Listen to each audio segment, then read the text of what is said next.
토지 용어들을 만나러 갑니다. 30페이지 가시면 2절 부동산의 분류라고 되어 있어요. 이제 부동산에 사용하는 토지 용어들을 공부하게 됩니다. 우리가 공부하는 토지 용어는 주로 법률적인 용어가 아니고요. 타이틀에 밑줄 할 겁니다. 타이틀에 토지 이용 활동상이라고 되어 있죠. 그렇습니까? 그럼 토지 이용은 누가 하는 거죠? 사람이 하는 겁니다. 자, 그래서 괄호 열고 부동산 활동 타이틀에다가 토지 이용 활동이니까 부동산 활동 이렇게 쓰기도 합니다. 활동상 토지 용어들을 공부하게 됩니다. 한 문제는 기본으로 물어보게 됩니다. 그래서 거기 표에 보시면 감정평가라고 되어 있어요.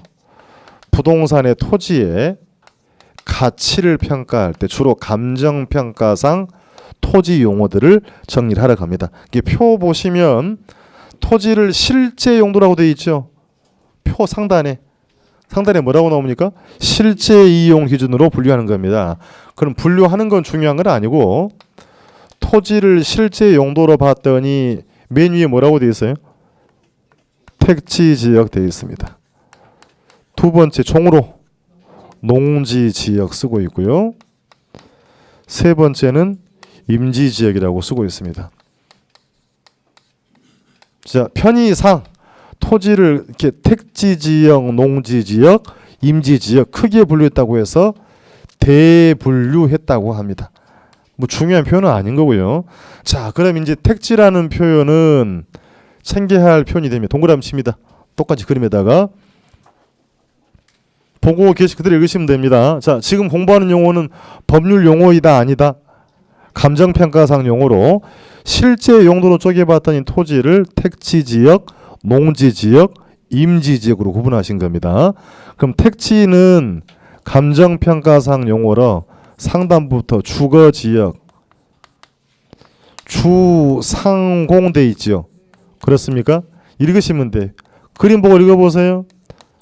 택지지역이란 읽어야 돼. 감정평가상 용어로서 주, 상, 공업용으로 현재 이용 중이거나 건축이 가능한 토지를 말합니다. 이렇게 물어보는 겁니다. 자, 읽어야 됩니다. 이제 여러분이 쓰는 택지는 생활에 쓰는 택지가 아니에요. 여기서 시험에 물어보면 택지는 뭐다? 감정평가상 용어로 주, 상, 공업용으로 이용 중이거나 건축이 가능한 토지를 말하겠다는 얘기입니다. 그럼 농지로 갑니다. 농지는 뭘까요, 그러면? 농사짓는 땅. 그럼 논이 있고 밭이 있을 거고 뭐가 있어요? 과수원. 써보겠습니다. 그러니까 논은 답지 지역이라고 하는 거고요. 밭은 뭐라고 쓰고요? 전지 지역. 과수원은 그냥 과수원 지역 하면 됩니다. 이거 종류 물어보지 않습니다. 나중에 여러분이 이제 2차 과목 공부할 때는 아마 전답과라고 해서 지목이라고 공부를 하실 건데 개론에 그런 거 물어보는 게 아니니까 답, 전, 과수는 뭐다? 농지다. 농사진 땅입니다. 임지는 살림이에요. 임야다 생각하시면 되는데 임지는 또 두 가지 구분하고 있죠. 용재림 지역과 뭐라고 되어 있습니까? 신탄림 지역. 역시 종류 물어보지 않고 여기에 뭐냐고 물어보진 않으나 용재림이란 쓸 목적입니다. 건축자재 목적으로 조성한 살림을 용재림. 왼쪽에 용어 돼 있죠. 보입니까? 예, 깨알만 글씨로 신탄림 뭐라고 되어 있어요? 땔감을 만들 목적으로 조성한 임지를 하겠다라는 얘기입니다. 나누는 건 중요한 건 아닌데요. 자, 크게 대분류했다라고 쓴 거고요. 좀 더 세부적으로 구분하고 있죠. 그렇습니까? 그러면 세분류 혹은 소분류했다라고 하는 겁니다. 자, 그럼 용어 하나를 공부했어요. 택지란 감정평가상 용어로 주, 상, 공업용으로 이용 중이거나 건축이 가능한 토지다. 자, 그러면 이걸 공부를 왜 하느냐 봅시다. 택지가 필요하면 택지를 만들어 낼 수 있습니까? 제가 10억을 여러분한테 드릴게요. 그럼 10억 가지고 가서 그만큼의 토지 한번 만들어 보실래요? 만들어 본 경험이 전혀 없죠. 할 수 있다 없다? 안 되더란 얘기입니다. 바닷가에 공유수면 매립한다고 들어봤죠. 매립한 건 토지를 만들어낸 겁니까? 곰곰이 생각하면 다른 지역 토지에 와서 메꾼 거지요. 토지는 생산이 불가능하다고 합니다. 그래서 토지는 앞으로 부증성의 특징이 있다고 합니다. 용어 부담스러운 거니까요. 아니 부자고요. 절대량을 증가시킬 수가 없다. 토지는 생산이 불가능하다고 합니다. 제가 지금 쓰고 있는 분필은 만들어낼 수 있죠. 일반 경제에는 생산이 가능하다고 합니다만 토지는 부증성이 있어서 생산이 불가능하다. 제가 외형적인 표현을 뭐라고 그랬죠? 외형적인 의미, 물리적이라고 그랬죠. 자, 그래서 부증성이 있기 때문에 토지의 물리적 공급은 전혀 늘릴 수 없다라고 합니다. 다시 물리적이 뭐다? 모양새 외형이라고 그래서요. 부증성이 있으므로 물리적 공급은 불가능하다. 그러면 물리적 공급은 못 늘리더라도 볼게요. 가령 농지를 택지로 용도를 바꿔볼 수 있는 것이죠. 그 말에는 공감을 하시나요? 밖에서 이런 표현 들어봤어요. 임지지역을 농지지역으로 개간한다. 농지지역을 택지지역으로 조성한다. 이런 표현을 아마 다 들어본 적은 있죠. 저만 들어본 것 같아요. 예. 임지를 농지로 뭐한다 하고요? 개간 뭐한다? 조성한다. 그럼 이게 뭡니까 지금? 택지의 절대량을 만들어낸 게 아니죠.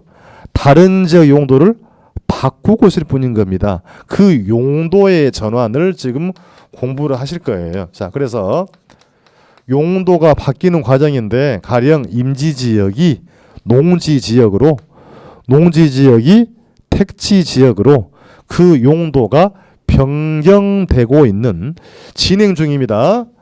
변경 중 진행 중인 토지를 앞으로 우리는 후보지다라고 씁니다. 구체화를 하면 농지지역이 택지지역으로 용도가 변경 중인 토지를 택지 후보지라 하겠다는 얘기입니다. 공감이 됩니까? 다시 바뀐 게 아니에요. 바뀌고 있는 중 변경 중인 토지를 후보지라 하겠다는 얘기입니다. 그러면 자, 왜 공부한다? 후보지 공부하는 이유. 토지의 무엇이다? 용도의 전환. 토지는 부증성이 있으므로 물리적 공급은 불가능하다고 했지요. 그렇습니까? 토지는 뭐는 가능하다? 용도 전환은 가능하다. 그래서 토지의 용도적 공급은 가능하다라고 해서 그걸 보여준 게 뭐다? 후보지가 되겠다는 얘기입니다. 그게 이런 얘기 좀 봅시다. 여러분 토지가 농지였어요. 농지였는데 택지로 용도가 바뀌어가고 있답니다. 토지 가치 어떻게 되겠습니까? 오를 거란 얘기입니다. 그러니까 감정평가에 활용하기 위해서 용도가 변경 중인 토지 후보지였어요. 자, 이 봅시다. 그러면 이런 경우도 있을 거란 얘기예요. 자, 공업지역이 상업지역으로 용도가 변경될 수도 있죠. 가능하겠습니까? 자, 답이 전으로 용재림이 신탄림으로 용도가 바뀌어 갈 수도 있는 거죠. 그럼 이 경우는 이 보세요.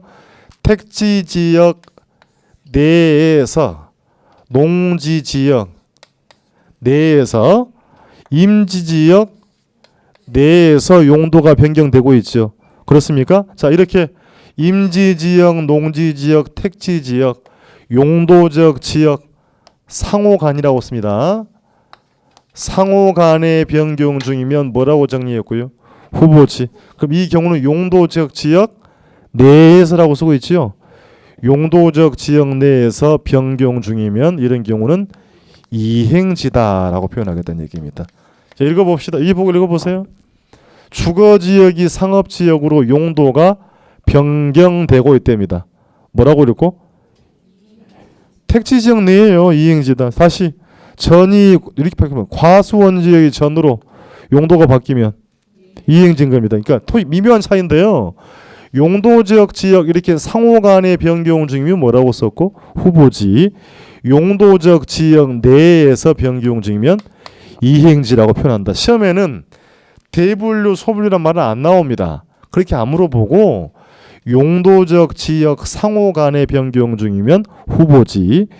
용도적 지역 내에서 변경 중이면 이행지한다. 자, 이런 경우도 있다. 그러면 과수원 지역이 공업지역으로 용도가 바뀌고 있답니다. 어떻게 바뀌고 있는 겁니까? 보고 읽으세요. 농지 지역이 택지 지역으로 바뀌어가고 있죠. 이 경우는 뭐가 됐어요? 후보지가 되겠다는 얘기입니다. 그래서 이 후보지 이행지를 공부하는 이유는 토지에 뭘 의미한다? 그래서 여러분 시험에 아주 단골 문제가 됩니다.